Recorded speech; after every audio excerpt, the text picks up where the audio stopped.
गोरखनाथ की पावन धरती से, मैं शाइन क्लासेस से आप सभी को आज हम समचतुर्भुज के बारे में बताने जा रहे हैं। इसके पहले हमने अगर मेंसुरेशन स्टार्ट किया था तो उसमें हमने 2D और 3D की बात की थी। तो हमने 2D आपको 2D बता रहे हैं जिसमें हम रोम्बस तक पहुंचे हैं। तो आज हम रोम्बस के बारे में जानेंगे कि रोम्बस क्या होता है, इसका परिमाप क्या होता है, इसका क्षेत्रफल क्या होता है, इसके डायगोनल्स क्या होते हैं। तो आइए सबसे पहले हम इसकी परिभाषा पर एक नजर डालते हैं। रोम्बस का, समचतुर्भुज का परिभाषा आखिर में क्या होता है। ये quadrilateral whose all the sides are equal and opposite sides are parallel is known as rhombus. Its angle is not a right angle. यह ऐसा चतुर्भुज जिनकी चारों भुजाएं बराबर हों तथा विपरीत भुजाएं समांतर हो समचतुर्भुज कहलाता है। इसका प्रत्येक कोण समकोण नहीं होता है। तो इसमें क्या होगा कि चारों भुजाएं तो बराबर रहेगी लेकिन विपरीत भुजाएं समांतर होंगी और जो कोण होगा ये 90 डिग्री का नहीं होगा। जो एंगल होगा इसमें प्रत्येक कोण समकोण नहीं होगा, ये समकोण नहीं होगा। अब देखिए, अगर आप इसके क्षेत्रफल की बात करें, रोम्बस के क्षेत्रफल की बात करें, तो इसमें आप कह सकते हैं जैसे ये आमने सामने, ये सारी भुजाएं तो आपस में क्या है, बराबर है, लेकिन जो यहां पर एंगल बन रहा है ये 90 डिग्री का नहीं है, ये 90 डिग्री का नहीं है। और ये पैरेलल भी होगा। जैसे मान लीजिए कि ये ऐसे बना है तो ये नीचे वाला ऐसे बना है, ये ऐसे बना तो ये भी ऐसे है, पैरेलल है एक दूसरे के। अगर हम क्षेत्रफल की बात करें तो इसका क्षेत्रफल किन किन तरीकों से आप निकाल सकते हैं। तो एक हो जाएगा साइड इंटू हाइट। अगर आपको यहां से यहां तक की अगर इसका हाइट पता रहता तो भी आप इसका क्षेत्रफल निकाल लेते। साइड मतलब ए इंटू हाइट कर देते, ए इंटू एच कर देते। अगर हाइट को हम एच माने तो भी इसका क्षेत्रफल निकाल लेंगे। अगर आपको साइड पता है तो उसका स्क्वायर इंटू अगर थीटा पता है तब भी आप निकाल सकते हैं इसका क्षेत्रफल। साइड का स्क्वायर इंटू साइन थीटा, थीटे की जगह पर एंगल रख देंगे। अच्छा, एरिया एक तरीके से और निकाल सकते हैं, 1/2 d1 इंटू d2। और अगर आपको भुजा निकालनी पड़ जाए तो आप भुजा निकालने के लिए यूज कर सकते हैं a equal to 1/2 under root में d1 का स्क्वायर प्लस d2 का स्क्वायर। इसे आप यूज कर सकते हैं भुजा निकालने के लिए। अगर इसका डायगोनल्स दिए हैं तब, मतलब ये डायगोनल्स अगर आपके पास रहते, ये डायगोनल की बात मैं कर रहा हूं, अगर ये डायगोनल्स आपके पास दिए हों, जैसे ये वाला ये दिया हो और ये दिया हो, तब आप भुजा निकालने के लिए इसका यूज कर सकते हैं 1/2 अंडर रूट में d1 का स्क्वायर प्लस d2 का स्क्वायर। आइए हम अच्छा, परिमाप क्या हो जाएगा, पेरीमीटर इसका हो जाएगा 4a। चारों भुजाओं का योग भी बोल सकते हैं या एक भुजा में 4 का गुणा कर दीजिए, आपका परिमाप निकल जाएगा। आइए हम इस पे एक क्वेश्चन करते हैं।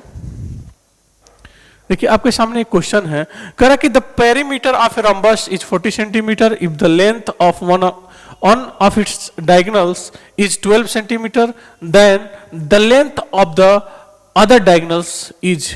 किसी समचतुर्भुज का परिमाप अगर 40 सेंटीमीटर है, यदि इसके एक विकर्ण की लंबाई 12 सेंटीमीटर है तो दूसरे विकर्ण की लंबाई निकालना है। तो आइए हम सीखते हैं इसको। पहले तो एक रोम्बस बनाते हैं।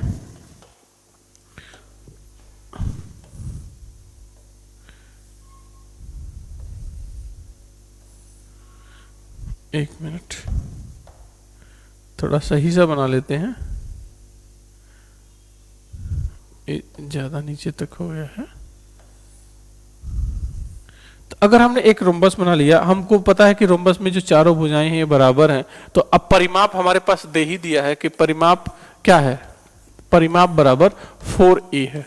एक एक चीज को समझते चलिए, यानी 4a बराबर हमारे पास क्या दिया है, 40 सेंटीमीटर दिया है। तो आप कह सकते हैं ना कि a बराबर कितना आ जाएगा, 10 सेंटीमीटर।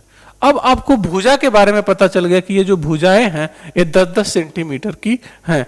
अगर हम यहां से विकर्ण देखें तो एक विकर्ण ए बनेगा और एक विकर्ण ए बनेगा, तो यहां जो कोण एंगल होगा ये तो 90 डिग्री हो जाएगा ना। तो अगर आपको एक डायगोनल्स पता है कि एक डायगोनल्स की लंबाई, विकर्ण की लंबाई 12 सेंटीमीटर है, तब आप कह सकते हैं कि हम ए वाला फॉर्मूले का यूज कर दें। किसका, a बराबर 1/2 अंडर रूट में D1 का स्क्वायर अब प्लस D2 का स्क्वायर, ऐसे निकाल सकते हैं। तो अब ए हमको पता है कितना है, 10 सेंटीमीटर है, बराबर 1/2 अंडर रूट में D1 का स्क्वायर, सॉरी D1 तो हमारे पास है कितना है 12 सेंटीमीटर, तो 12 का स्क्वायर प्लस D2 का स्क्वायर। तो आप यहां से क्या करेंगे कि अगर ए अंडर रूट हटाना चाहेंगे तो इसका इधर गुणा होगा, यानी आप बोल सकते हैं क्या कि 10 गुणे 2, तो हम 10 गुणे 2 को डायरेक्ट मिटा के इसको हम लिख सकते हैं 20। क्या लिख दें, ये 2 इधर जाएगा तो गुणा होगा, तो हम इसको 20 बोल सकते हैं ना, 20 बराबर, अब स्क्वायर ये हो जाएगा क्योंकि हम यहां से ए अंडर रूट हटाने जा रहे हैं, तो 12 का स्क्वायर प्लस D2 का स्क्वायर। तो आप इस 20 का स्क्वायर करेंगे तो 400 यानी 400 आएगा, बराबर 12 का स्क्वायर करेंगे तो 144 आएगा प्लस D2 का स्क्वायर। तो अब आप देखेंगे कि D2 का स्क्वायर इक्वल टू 400 में से 144 घट जाएगा, तो D2 इक्वल टू D2 का स्क्वायर बराबर हो जाएगा कितना, 256।